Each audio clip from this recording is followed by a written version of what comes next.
Sistem pembagian kekuasaan Negara Kesatuan Republik Indonesia. Mengapa kekuasaan dalam negara perlu dibagi?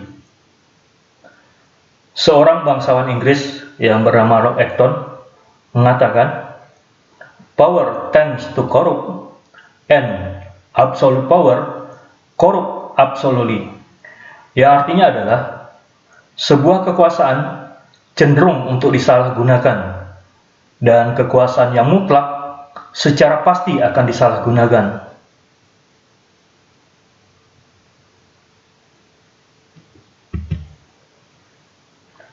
Ada berbagai macam teori tentang pembagian kekuasaan. Salah satunya adalah teori pembagian kekuasaan menurut John Locke.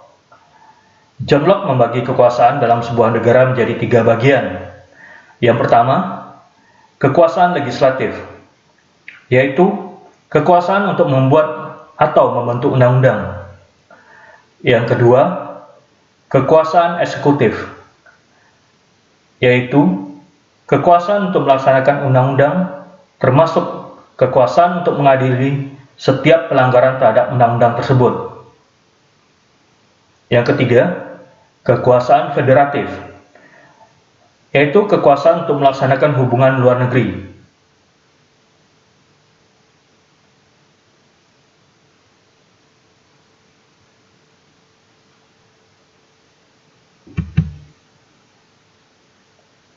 Ada juga teori pembagian kekuasaan menurut Montesquieu.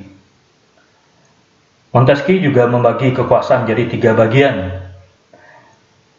Yang pertama adalah kekuasaan legislatif, yaitu kekuasaan untuk membuat atau membentuk undang-undang.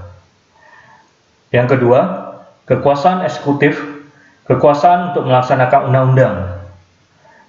Yang ketiga, kekuasaan yudikatif, yaitu kekuasaan untuk mempertahankan undang-undang, termasuk kekuasaan untuk mengadili setiap pelanggaran terhadap undang-undang. Teori Montesquieu ini dinamakan trias politika. Indonesia mengadopsi teori trias politika dari Montesquieu ini.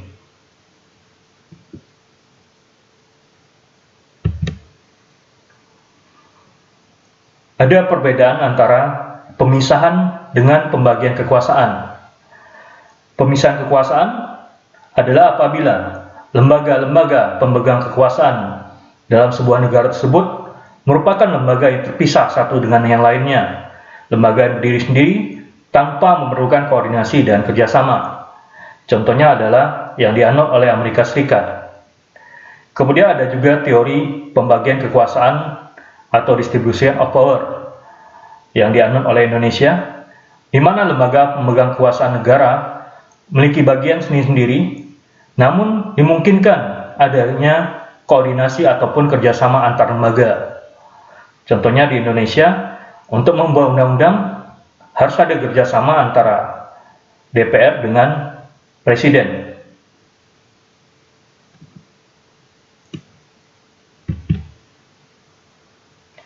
Pembagian kekuasaan secara horizontal. Amandemen UUD 1945 membuat terjadinya perubahan ataupun pergeseran klasifikasi kekuasaan negara yang sebelumnya terdiri atas 3 jenis, yaitu legislatif, eksekutif, dan yudikatif, menjadi 6 jenis kekuasaan negara. Yang pertama adalah konstitutif. Konstitutif merupakan kekuasaan untuk mengubah dan menetapkan undang-undang dasar. Kekuasaan ini dijalankan oleh MPR atau Majelis Permusyawaratan Rakyat sesuai dengan pasal 3 ayat 1 UUD 1945. Yang kedua adalah kekuasaan eksekutif. Kekuasaan untuk menjalankan undang-undang dan penyelenggaraan pemerintahan negara. Kekuasaan ini dipegang oleh Presiden sesuai dengan pasal 4 ayat 1 UUD 1945. Yang ketiga adalah kekuasaan legislatif. Kekuasaan untuk membentuk undang-undang dan kekuasaan ini dipegang oleh DPR sesuai dengan pasal 20 ayat 1 UUD 1945.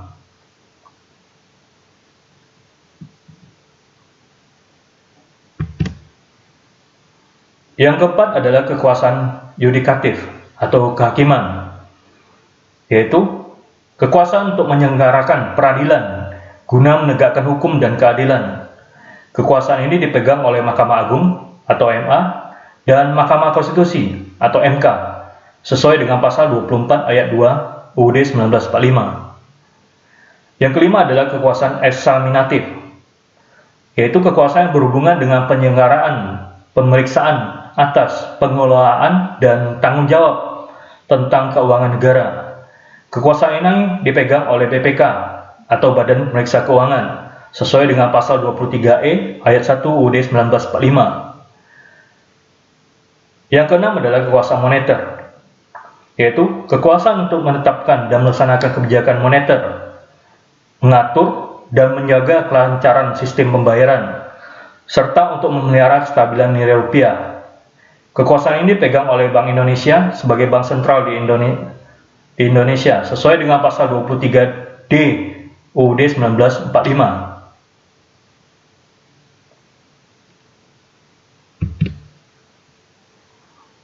Susunan lembaga negara Indonesia antara sebelum dan sesudah amandemen UUD 1945. Sebelum amandemen UUD 1945, posisi MPR berada di posisi atas lembaga-lembaga negara lainnya.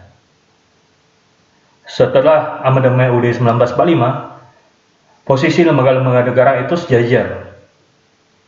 Dengan ada catatan DPA dihilangkan, DPA berada di bawah Presiden dan Wakil Presiden. Kemudian ada juga KY, Komisi Yudisial, yang ditambahkan.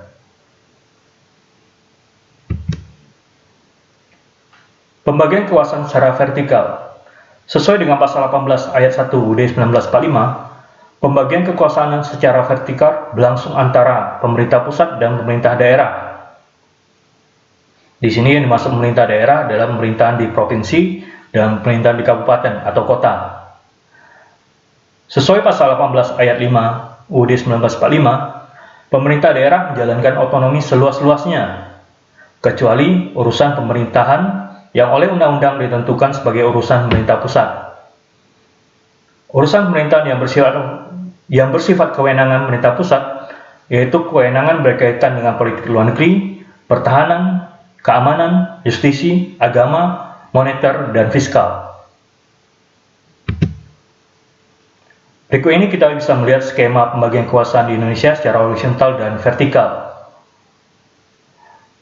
Apabila kita melihat pembagian kekuasaan secara vertikal, di bawah presiden ada kementerian, kemudian ada pemerintah daerah, sedangkan di bawah MA itu adalah peradilan-peradilan, mulai dari peradilan umum, peradilan agama, peradilan militer, dan peradilan tata usaha negara.